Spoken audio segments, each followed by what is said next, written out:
Hey, so we got another great show for you today. I am so glad that you're here. This is probably around episode 100 or so, and we have a Hall of Famer, Journalism Hall of Famer, Michigan Journalism Hall of Famer, coming up right after this. And you're going to love this show. So stick around and we'll come right back.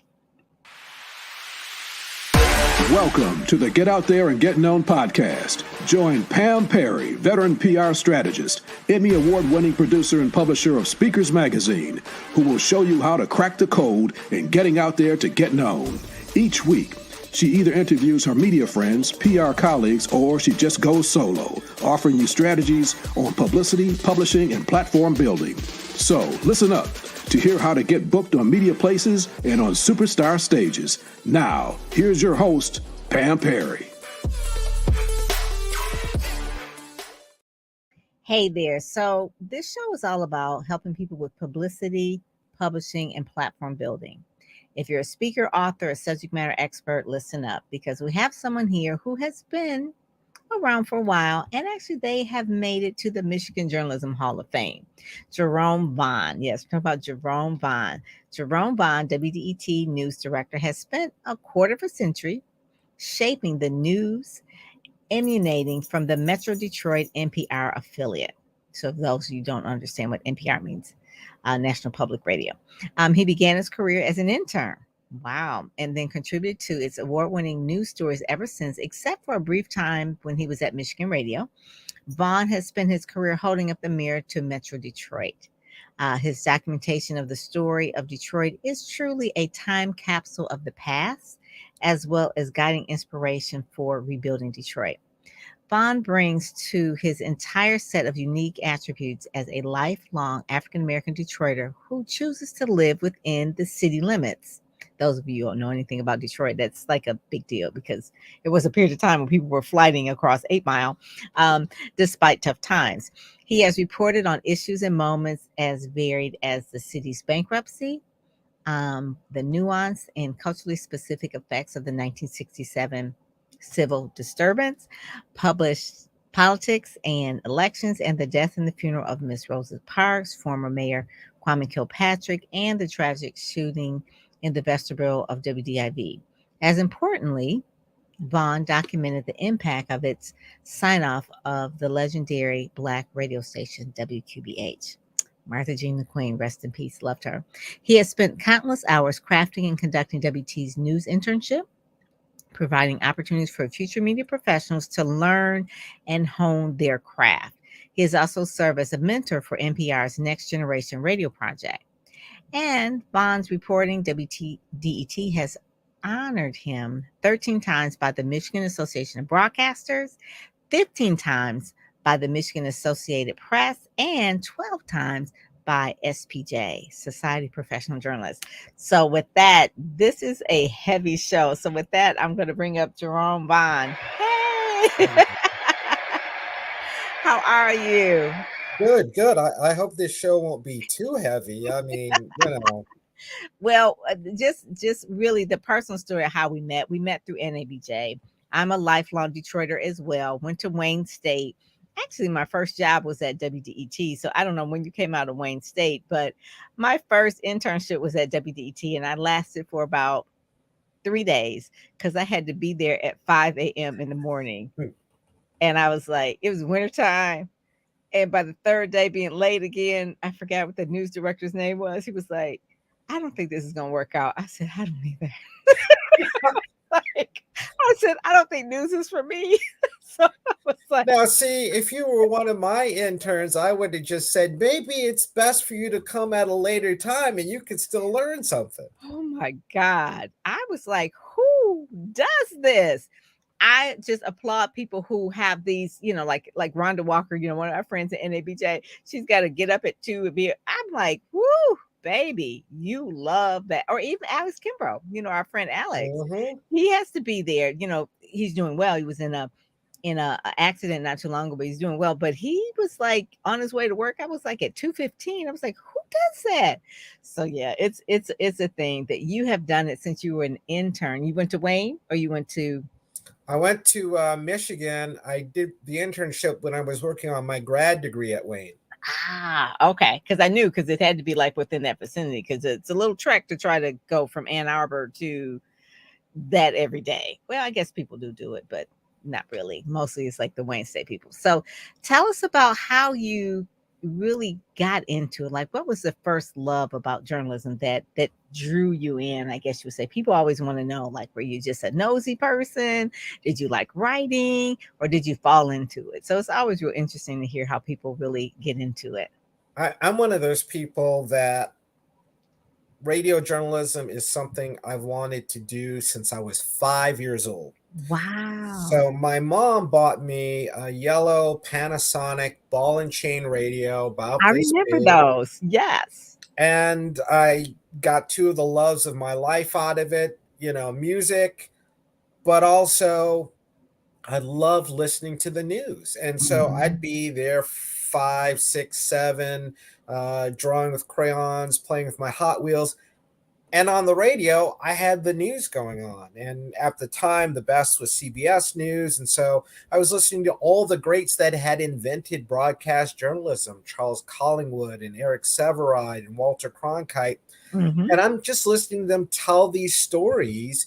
And I can see what's going on from the words that they're using. I was hooked right away, and I've wanted to do it ever since. Wow.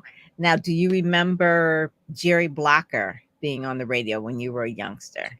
I remember Jerry Blocker more from TV than from the radio, but I remember Jerry Blocker very well, and he was important, Mhm. in learning what was going on, someone to follow. Yes, he was like one of the first anchors on television, black anchors. Mhm. And I think it was on WW, I think it was WJ, WWJ. I think it was, or either WJ, I'm not sure which one it was.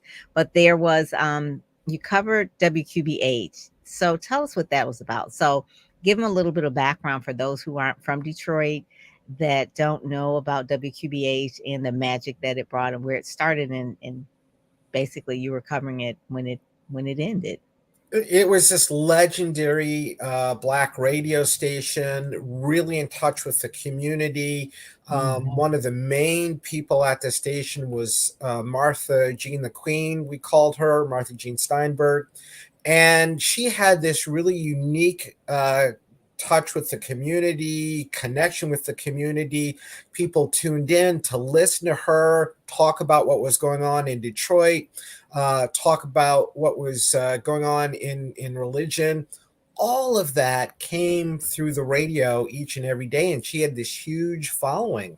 Mhm. Well, in the 90s, she had passed, and her daughter decided to sell the radio station, WQBH. And I did a story about just this legendary radio station being sold. I remember there was this huge party at a nightclub on the west side, and was in there and talking to all these people who had been through there, including Al Allen, who Mhm. worked at Channel 2 here in Detroit. And he was talking to me about his time there. Other people like Jay Butler, a Wow. long time Detroit disc jockey, was a program director for Martha Jean the Queen, and he's a civil rights icon as well. All these people were talking about their experiences there, and it just made for a great, great, great story. I Mhm. miss that radio station to this day. I do too. I mean, she was one of the first people, black woman, to own a radio station. I think she something with, either she started out at WJLB or she bought the dial from WJLB at the time, which was a powerhouse. I think WJLB thing went to FM, and I think she bought their studio or something like that. But I did work with WQBH, but not in the capacity of news.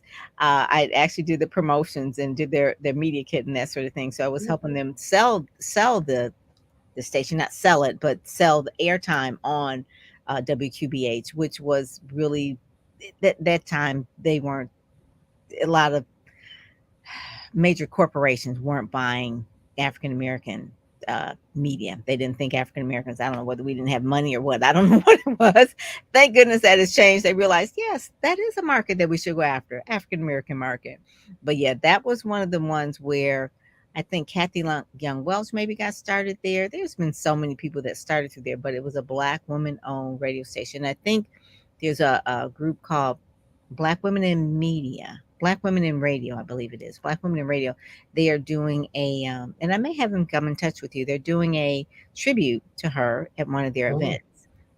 And obviously they're honoring some, and it's like a museum. It's called Black Women in Radio Museum, and so they were looking for some archival information to put in the museum and to honor Martha Jean McQueen. So yeah, so I do miss her as well. I think Ken Coleman is where I met Ken Coleman there, Hmm. actually, as well. Yeah, because he was working there as well.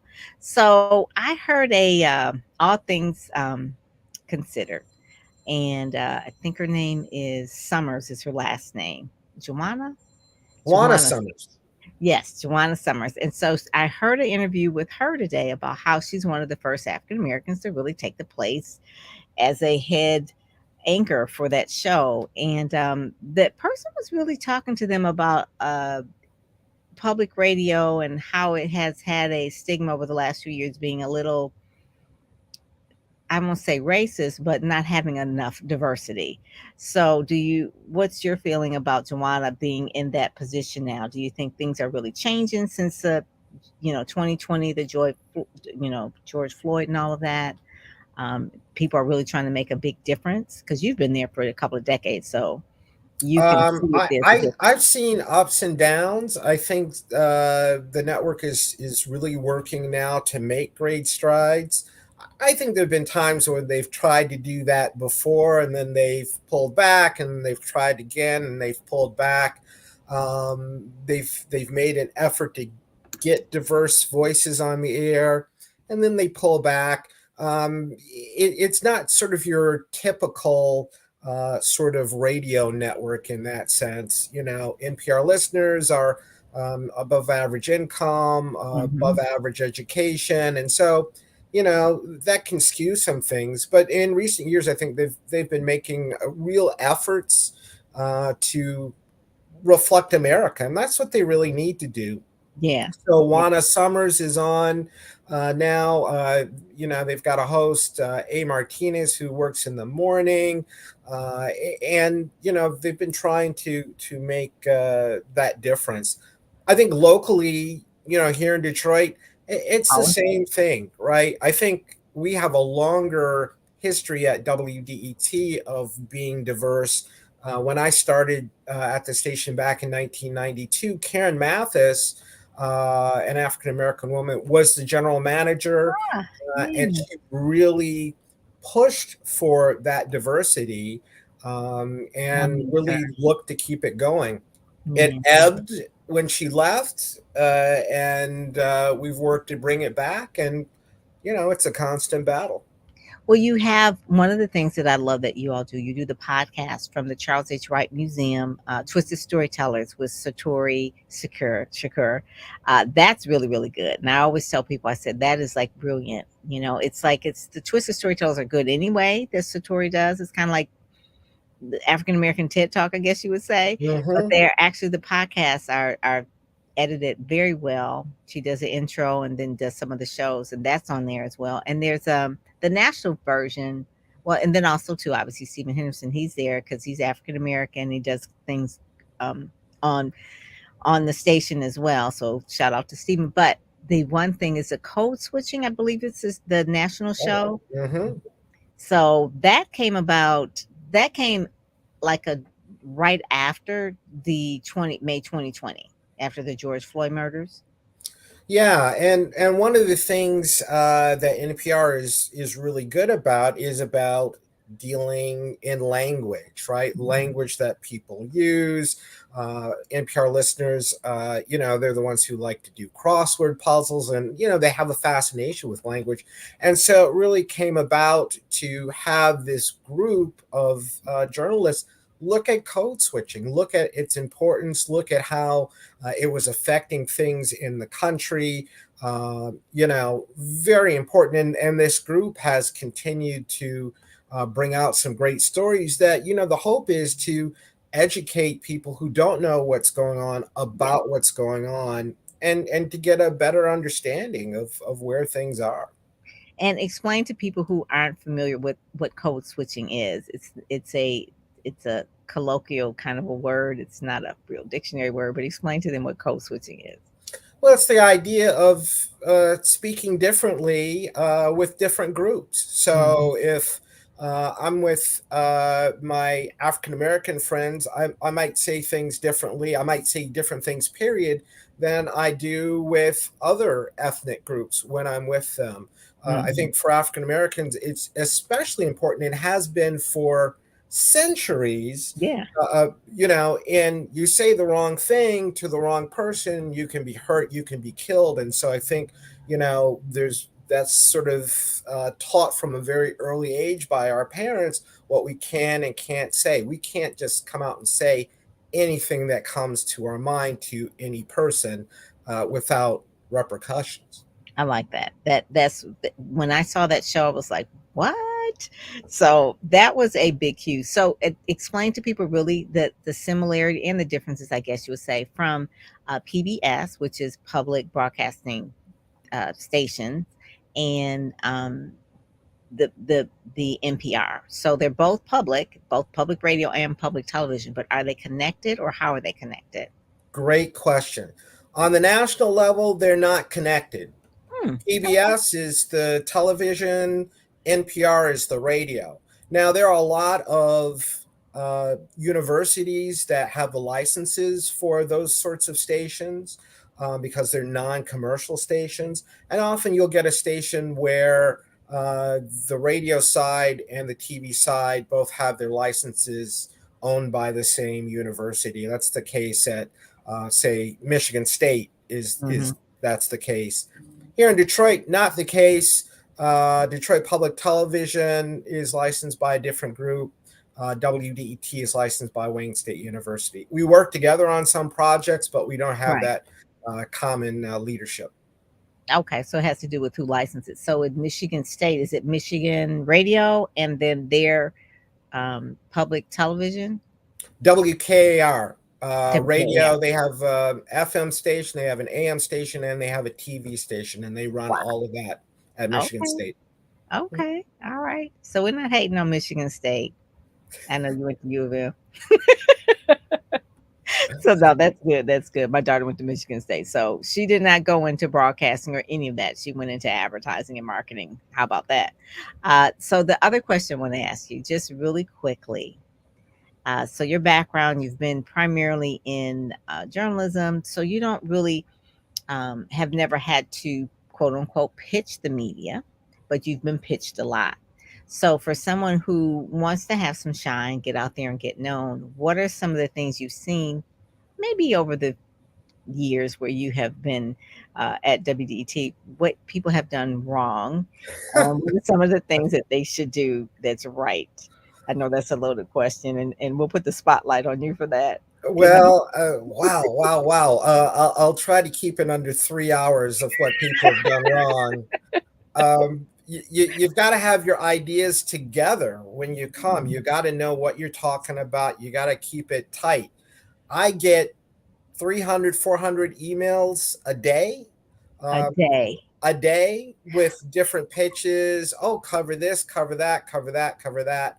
Not enough time to cover all of that. Not enough time to read past that, subject line for a lot of it. So if I see something about, the engineering department picnic, that immediately goes into the trash because that's just not something that's newsworthy.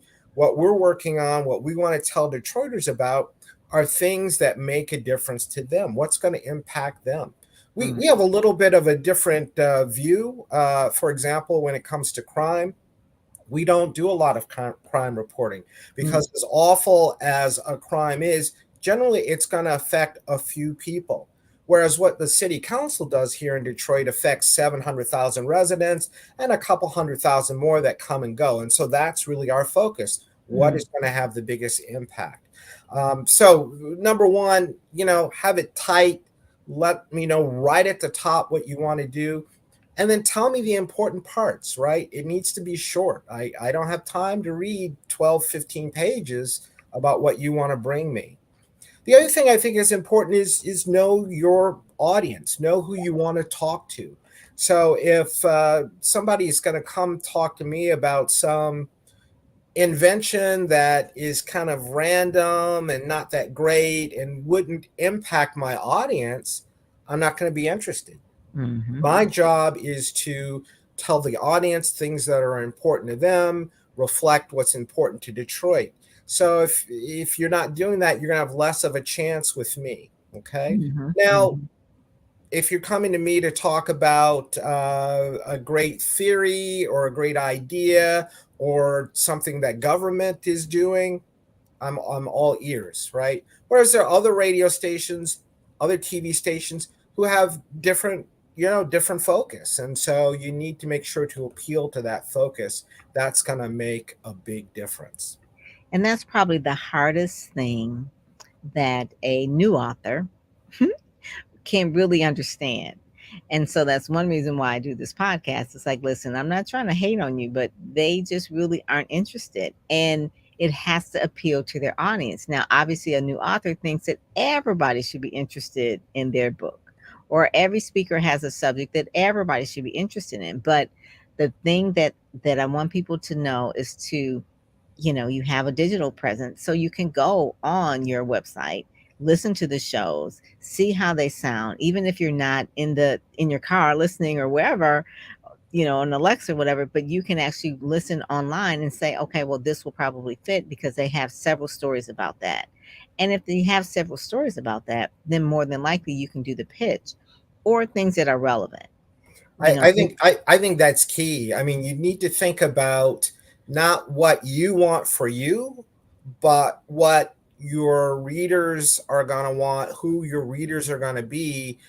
That's key, right? It can't be about you, because let's be frank, if I get something from you, I don't care about you. Now, what I care about is my audience. That's what you got to be thinking about going into it. Yes. And so when I tell people, when you put on a news director's, producer's hat, that's what you have to really think about, what they are trying to do to serve their audience. So this is really quick to explain the difference between the inside workings of a radio station. So you're the news director versus a news producer. Do you have like a news booker, or what are the different people that are in your lane that people pitch, or the difference between a producer and a director?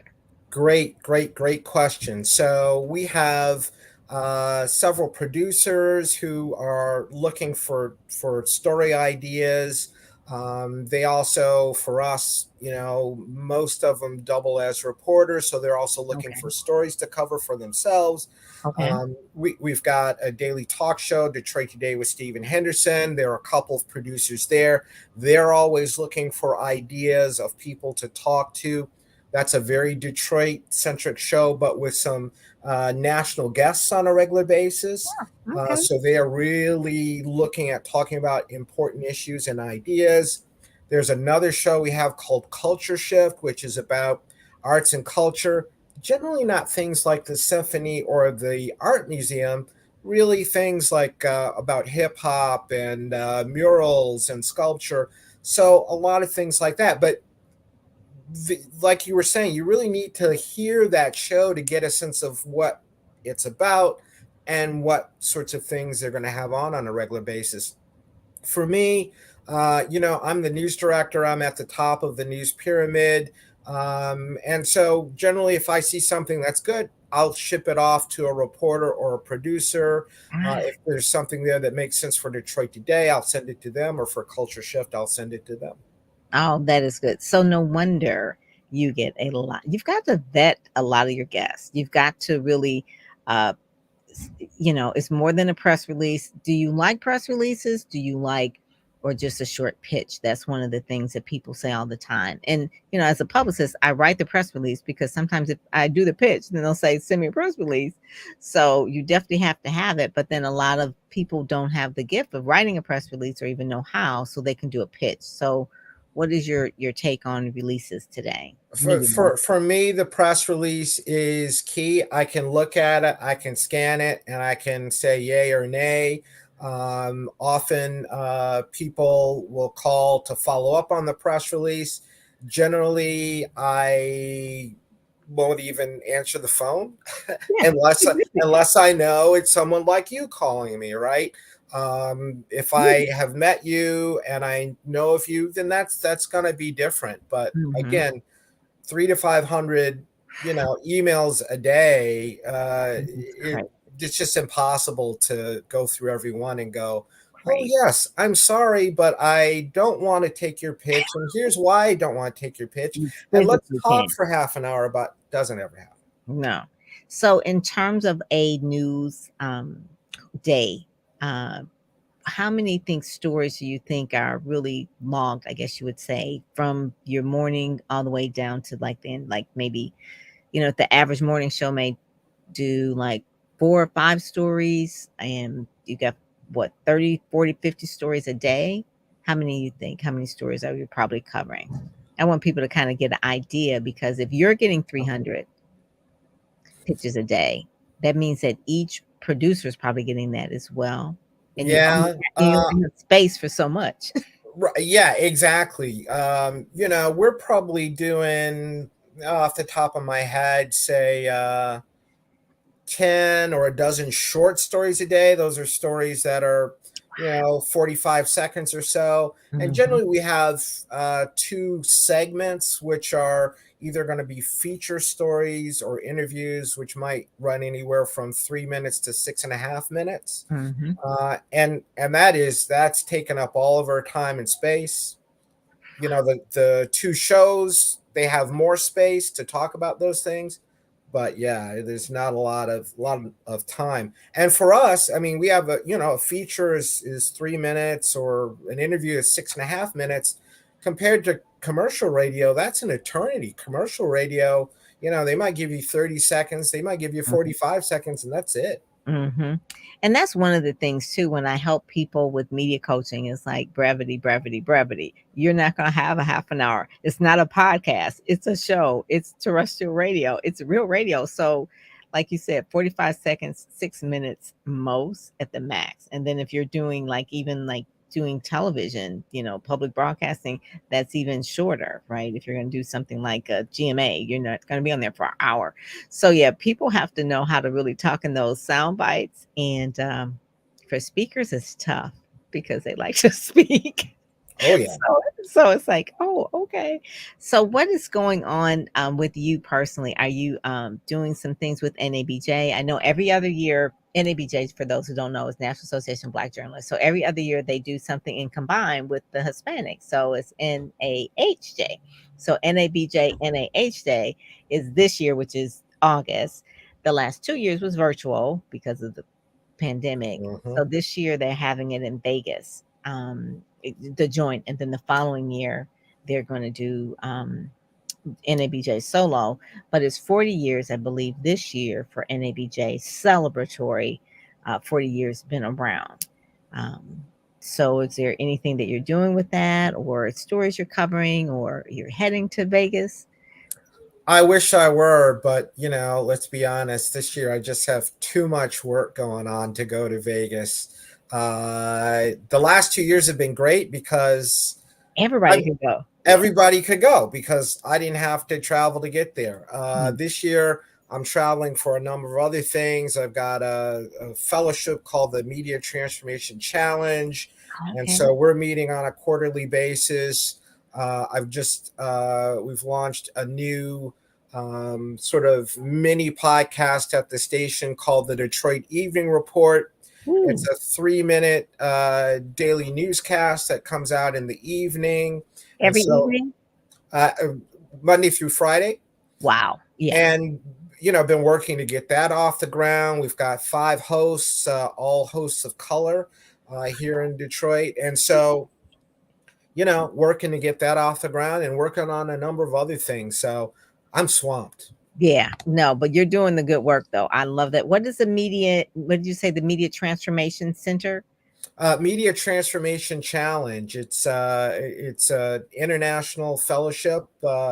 that works on different things. It's out of the Pointer Institute in Mm-hmm. Florida. Yeah. And there's some great folks working on the challenges. So learning a lot, and just want to say thanks to the folks at Pointer for keeping me in mind. Oh, that is good. So it's transformation in terms of maybe how media is transforming more digital, getting more. How organizations are operating, in some cases moving from analog to digital, in some cases moving from serving audience X to audience Y, Wow. and really working to create that next level of executive of decision maker in different organizations around the world. I love that. I love that. Yeah, the Pointer Institute is one of the ones where I want to say, did Felicia Henderson go there? I'm not sure. Yes, she was in this program last year, and she's the one that recommended me for this year. I love that. That's a very high level. She's another one that's a very high level people in Detroit. Detroit just got it going on when it comes to journalists. Let me just tell you, they really do. So I just love that. So yes, keep us informed about that. I want people to know they can follow you on Twitter at JVDET. JVDET. That's your Twitter handle there, so that people can keep in touch with you. And basically, I just want to say thank you, because the gems that you dropped were really, really important. When I tell you that they were the ones that people need to hear. So definitely thank you so much for doing what you do, and doing it with excellence. Hall of Famer for the last 2 decades or so in the same place. 3. Oh 30 years as of January. Oh my God. No way. No way. That's an applause right there. And I don't know what's next for you, but you are just going up and up and up. So, like I said, you're going through the Media Transformation Challenge. Who knows what's going to come after that. So just thank you all so much for what you're doing. And, I just appreciate you. And I'll be seeing you around probably the NABJ, the local things, the local events that we do here in Detroit. But thank you all so much for what you're doing, Jerome. Talking to you is always great. Looking forward to doing it soon. And anytime you need something, you give me a shout. Will do. Thank you all so much. Tell everyone I said hey over there. All righty. God bless. You've been listening to the Get Out There and Get Known podcast, brought to you by PamPerryPR.com, where you'll get insider tips on how to build your platform, pitch the media, and promote yourself with confidence. Head over to PamPerryPR.com and get the exclusive video training on the 7 must-have marketing materials you need before you pitch, in order to be considered in media places or superstar stages. PamPerryPR.com, where you help you shine like a superstar.